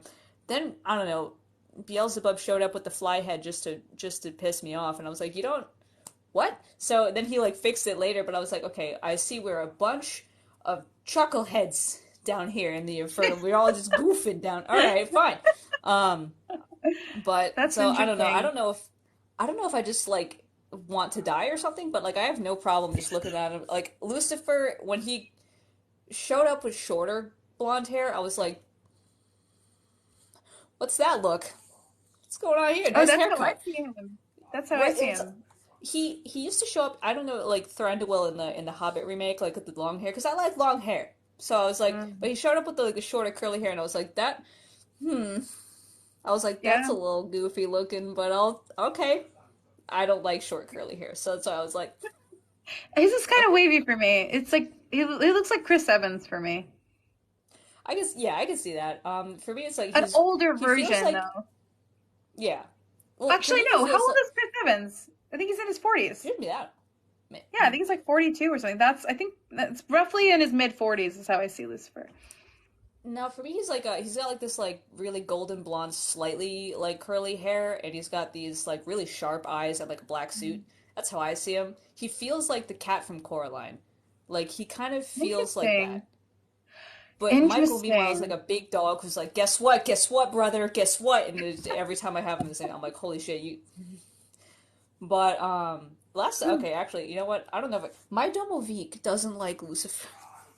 Really? My Domovik, I talked to him today, and my Domovik was just sending me the most angry faces. He's like, I don't like him. I'm like, why? And he's like, because he hurts your feelings. And I'm like... Interesting. I just think it's so fascinating how they come. They not only come in looking different, they come in with different energies. They come in with, it's like, but the same, because like you were saying, it's like a fight. But I've actually never seen Michael and Lucifer together. But what's interesting was when I went to meditate with Michael, I had said to Lucifer, I'm going to meditate with Michael tonight, and he was like, you will come to me first, and I did. And then I was like, okay, I'm ready. And he was like, okay. And it was the weirdest, like, okay. I'll never forget it. It was like, oh, okay. And I was like, what the fuck is that? And it was this immediate feeling of like, I was in danger. And I was like, what's happening? Am I allowed to go? And he was like, yeah, it's okay. Just come. I want you to come right back after your meditation. And I was like, is he going to kill me? Like, am I going to die? Am I allowed to go with Michael? What's happening? And it was just like very peculiar. It was a very peculiar shift in energy. Like, And then when I Yeah. came back, I Mm. understood. I understood why. Because I don't know where Michael took me, but I do know that I did not feel Lucifer at all where I was. And I was like, oh, I get it. It was almost as if I was away from Lucifer for the first time. Oh. I'll never really know how to explain Putting your it, but child on the bus for the first I time, know yeah. it was very strange. And it's interesting because Azazel is another entity that when he's around or when I'm with him, I feel the essence of Lucifer because I'm around Azazel. I don't feel like Lucifer is really near me. Almost like some entities are, I don't know how to explain it. So it is interesting because I do wonder what it would be like to have Lucifer and Michael in the same room, though. I feel like that would be a very interesting feeling. Well, what happens for me is that Michael just kind of supervises a lot. I remember one time, the first time I started doing a certain, like, working with Lucifer, Michael was panicked. He was so panicked because he could not enter the space that we were in, Yeah, and he that's what was I think it is. outside. He was like waving his arms. He was like, "Come back out," and I was like, "I gotta be in here right now." And so I don't know. That was a lot. But Michael was like, I don't know. He was like a mother goose that lost its fucking duckling or something, gosling. And I was just like, "We're fine. It's fine. We're okay. It's okay. Like I trust Lucifer. We'll be all right." And Michael's just up there having like an angsty parent moment, but it was okay. But no, I again like my it's so funny. My dumb movie, my sweet dumb movie. Yeah, no, like he was like Lucifer's because last night I don't know. I think I failed the meditation. Honestly, I don't know if I was supposed to do something, but I was kind of Lucifer's hard because like if you ask God what to do, he will give you like the 12-step plan with the detail with the color-coded blocks. He'll be like, "Here's exactly what I want you to do. Here's exactly when you're going to do it." Lucifer, I'm like, "Okay, what do I do?" And he's like, "I don't know. What do you do?" And I'm like, "What the fuck? I don't know. That's why I'm asking." So it's like I don't know. Last night I just in That's meditation I just kind of tracks. sat my ass down and I'm like I don't know where I am or what I'm supposed to do. So I think Archduke Dantalion was there too, Okay. and I don't think I made a great impression because I was like I'm just gonna sit my ass on this rock in the magma field because what the fuck. But I don't know. Oh man. I'm Wow. not an easy one to work with. I don't think so. Then like after I did tarot, I'm like okay, how was that? And he was like, "What the fuck was that?" And I was like, I don't know. So I got my I don't feelings hurt a know. little bit. So I did the best I could. Yeah, I mean, uh, Michael woke me up from a dream the other night. I was having a bad nightmare, and normally I'm used to Lucifer coming into my dream and mm, being and like I can see Lucifer, and then all of a sudden the dream goes black, and he's like, "Go to bed." I'm like, "Okay." No, the other night I'm having this weird fucking violent dream, and I hear outside of my ear. I mean, it woke. I literally my body like shot out of the bed, and I heard like enough, relax, sleep, and I was like, that was a voice I've never heard. I was like, and it just like it clicked in my head. It was like Archangel Michael, and I was like, how did you know I was having a dream?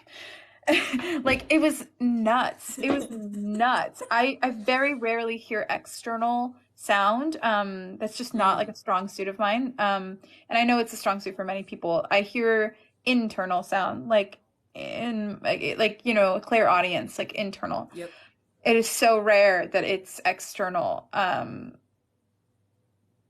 And it was just a very big moment where I realized how powerful Michael is. That I was like, okay, well, Yeah, I mean, his name means he who is like God, which is kind of why, and like not to be shady, but when I go on this app and I see people be like, I don't like God, God very mean, God very bad, and then they're like, I love Archangel Michael. I'm like, welcome to stupid.com. He is quite literally like a travel-sized version of God.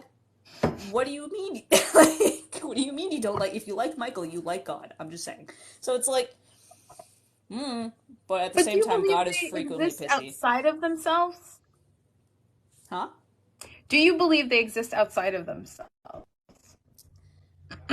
So I had some weird revelation at some point that the name itself is a mask, and that they themselves are kind of like these like weird template copy beings, and so they're kind of like mulling around, and so they can wear different masks and become different angels. So that's why like Zadkiel has an alter, Sachiel, who is more about fortune and wealth, whereas Zadkiel is all about mercy and whatever. They're the same angel, but like they switch masks, and so it's like they are beings, but it's like you have to put in a memory slot almost for them to activate the right way, and it's really weird. So that's why it's like it's very difficult to work with angels because they are so unlike people. They don't Yeah, understand people. They don't get why they're we do what we do. very Like different. they're It is very not. yeah, they're a lot. Yeah. But a question I had for you is: have you ever had experiences like? So for me, like what confirmed for me that I was not alone and I was having an experience with an outside consciousness was when I lost control of my ability to control like where I was going in meditation. Usually you Yeah. can walk a certain way, you can go a certain way, and all of a sudden I felt like I was being vacuumed in a certain direction and I was being Mhm. like pulled and like I couldn't get my feet over and I was like, what the fuck? So Yeah. whatever, I don't know. It was just with Lucifer. He really wanted me to go some direction. Then I was like, but I want to go over there. And like, No, he'll move your ass so fast if you don't do what he says. I mean, he's yeah, he was really like, good. nope. Yeah, no, he'll do that. And it says a lot about your ability to relinquish control in the astral. It says a lot about Mm, that. It says a lot about your confidence and your trust in him to be able to do that. He would not be able to do that if you were not on some subconscious level giving him the power to do so. Um, and so it's something I actually teach like in my classes is how to relinquish control in these spaces enough that obviously you're not giving up your free will or anything like that, but you are allowing yourself to have the experience, because a lot of people will mm, go into these spaces and they can't have the experience. They're just like they're taking a very unlimited space and making it very limited, very human. um and Lucifer is really good at that, at like when you're in the space, if he really wants to show you something and you're just like, but look at this, oh my gosh, he'll just be like, ugh, look at this. no, oh my god, no, here's what he Yeah. did, right? Because like I was in this area, there was two forks in the path, and I was like playing video game logic, and I was like, okay, well, we can't go progress yet. We have to search the little area. And so he started vacuuming me over to like progress, and I was like, no, no, no, wait, what the fuck? So I was like, no, I gotta go over here first. So he's like, okay, fine. So there was a little black chest, and I was like, see, there was something over here, and I opened it, and it was empty. And I was like, fine. Fine, fine, we'll go where you want to go. And then there was a big pit lizard at the bottom, and I was like, Oh. okay. So I like fell off, and I got hung out with this pit lizard that like I thought was gonna crush me, and then I just kind of, I don't know. By the end of the whole experience, it was like my little puppy lizard. So I don't know what happened there, but regardless, I was just like, that was my first time like really meditating with Lucifer, like hardcore in like a lesson space, and I was like, Yeah. that was fucking weird. That was when Michael was freaking out, like get out of there, and I was like, nope, we gotta do it. Yeah, well, it's also because you were giving him control. You were giving him a lot more power. And so Michael was probably like, ah. And Lucifer had done that for me when I was going with Michael. He had said Mm. to me, like, well, that's probably, he probably doesn't want me to share that, but he had done something where he was like, if you need me, I'm right here. And I was like, okay. And then we got really cool, calm and collected. And he was like, all right, go, just go, just get out of here, just go. And I was like, oh my God, I'm gonna die. But it was very much, I felt this immediate disconnect from Lucifer, that I had given the energy to Michael in order to have an experience with Michael more fully. And Michael did change it. There was one point where like I went to turn and he was like, don't go that way. And like out of nowhere, I felt like I had an arm on my shoulder, like pushing me this way. And he was like, we're going over here right now. And I was like, okay, sorry. Um, It it was was, so unsettling. It was like yeah. my first time with that experience, and I was like, "Oh shit, no, this isn't. I'm not." Because it's there's always in the back of my mind, like, "Am I just making this all up? I'm not in Am I Kansas just like anymore. sitting here tripping on my head?" And then like that happened. I was like, "Oh fuck, I'm not making this up." So I was like humbled Yeah. 2.0 in there, but Good I don't job, know. though. I'm like, from a coaching perspective, I'm like, good job. That means that you're really there. You're really having like the fullest experience you can have in the astral, and it's a safe way of doing it because you're mentally projection instead of spiritually projecting, which would drive your team bananas. So, Oh good my job. God. Yeah, well this I've like again, I've tried it before. I'm like I've tried to leave my body and whatever, and like I always feel like Michael's just like no, Yeah, get Lucifer back says in there the same because thing. you're gonna Get be a the fuck back menace. in there. Yeah, because that's why I'm like, well, because I'm like, what is astral projection versus meditation? Like, I feel like they're kind of the same, but not really. Yes, they are the So, same, like, but not really. You are so that's why I'm like, accessing the astral plane through a mental projection is what you're doing in meditation. And you can grow that, and it's safe, and it's a wonderful safe place to start. But the removal of spirit from body is the most unnatural thing. It is not what we're supposed to be doing. Some people do, like for instance, like Kundalini has been appropriated massively in Western culture. When Kundalini is done in its actual like appropriate space, they mhm. have a master. And once they make that choice to access that space, they no longer live among society. It's normally they will live in a monastery for the rest of their life, and they will be watched by a master. And they will honestly at that point just become a voice piece for the divine. They remove themselves. So when you see these like white women in LA doing Kundalini to have a more spiritual experience, I'm watching that countdown till they're in grippy socks and having tapioca pudding for dinner because we are not meant to have that experience continuously. And but mental projection is safe and our teams are happy with it, but that does not mean that we are still not exposed on the astral plane. And that's probably why our teams go banana cakes when we're exposed in different ways under the control of different entities. Okay, all right, that makes like for me, I mean, and this is what I'm saying, right? Like, I feel like ironically, I hate to be this person, but like having a platform on TikTok pushed me further. Yeah. Like, if I had just stayed being, I don't know, my 9 to 5 ass, like whatever, I probably wouldn't have done half of this shit. I would not have done half of it because I wouldn't have met different people. I wouldn't have learned different things. I wouldn't have been curious about new things. I would have just stayed stagnating, doing whatever, and not even realizing that I was stagnating. Like, my idea of what a god is has rapidly developed. I remember when I started, oh my god, I could go back and fucking punch myself because I was like, yeah, the gods are like not actually gods. They're just like really strong spirits, and like God is God. And now I'm like, you dumb bitch. Like, like I don't know. So now, like I He still feel himself like calls them gods. He to himself me, acknowledged them. I know that's why I'm like, what the girl? But so like I see it as like a I guess a franchise model. Like I still kind of feel if I have McDonald's, God's like the CEO of McDonald's, but then like each franchise is their own thing. Like Chinese McDonald's is a lot different than like Irish McDonald's, Yeah. and they have their own people running that, doing that, being important there. But I don't know, God's just like taking the money and vibing in the background. So like, I but love that your you know. perception of God is that he just runs a large corporation of McDonald's. That's like the easiest way for me to. The I kingdom like of it. heaven is like a McDonald's franchise. Oh I don't my know. God. How's my.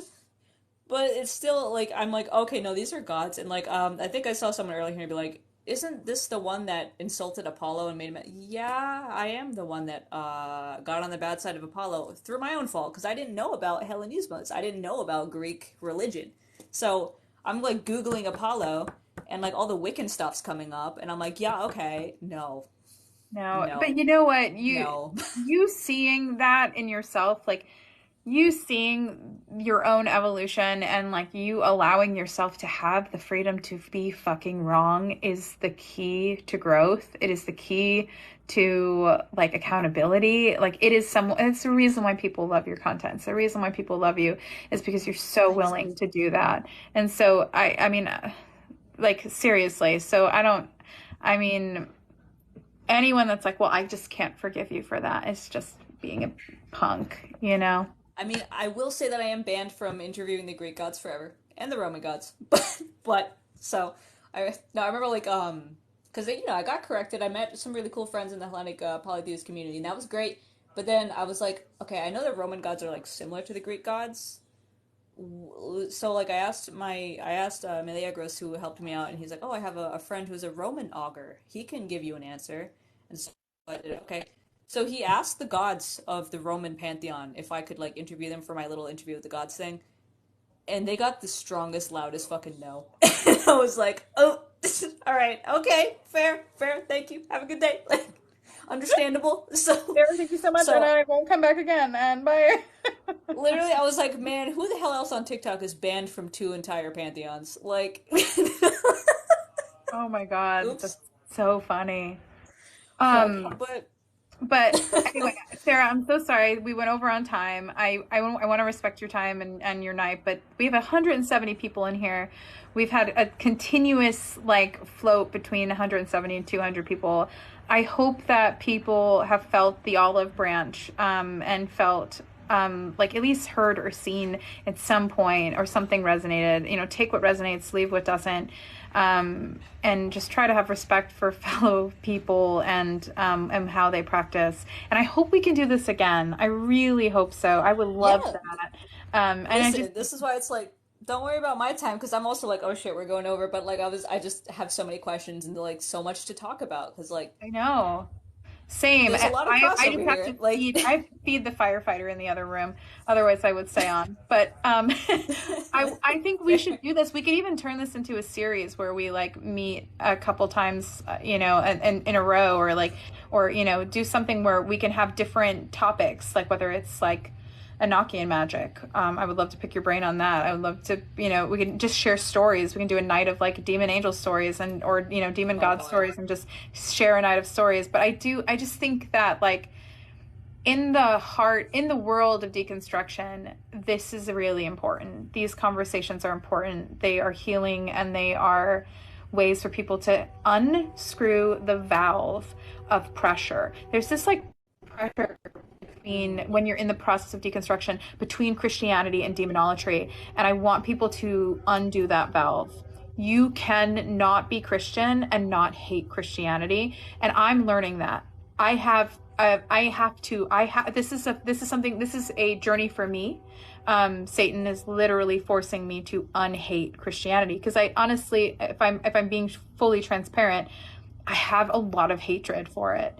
And I have to undo that, because I owe it to King Belial, because most of my journey with him is understanding hate and understanding anger and understanding fear. And I owe it to my team, the team of Infernals I work with, who I love with all my heart, to unhate Christianity.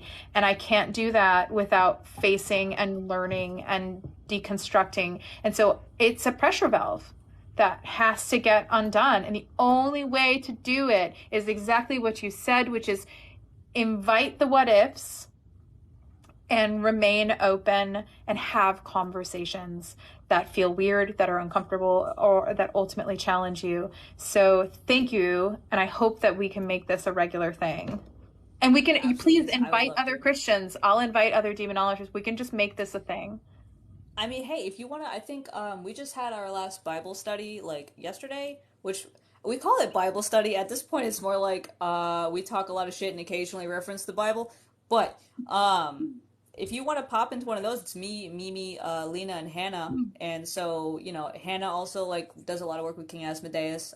So we have Awesome. a lot of interesting Stephanie just said perspectives she there. volunteers as tribute. She's a high priestess of King Belial. So Listen, let's do it. That it's sounds back great. and forth, right?